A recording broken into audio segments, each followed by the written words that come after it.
Hello guys, welcome back to my channel Initial Solution. In this tutorial I'm going to show you how to find Clipboard on Android.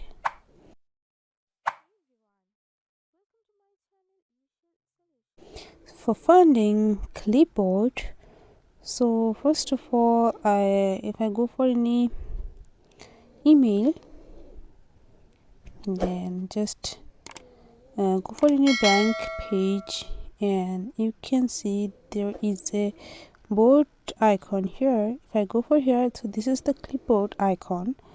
You have to turn on this and you can add any kind of copied action here.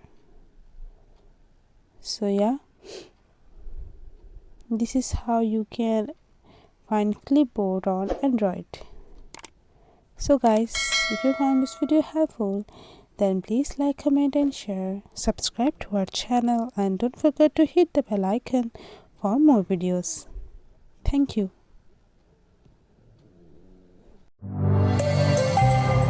This video is sponsored by Zerosoft. Zerosoft offers graphic design, UI UX design, digital marketing and web development.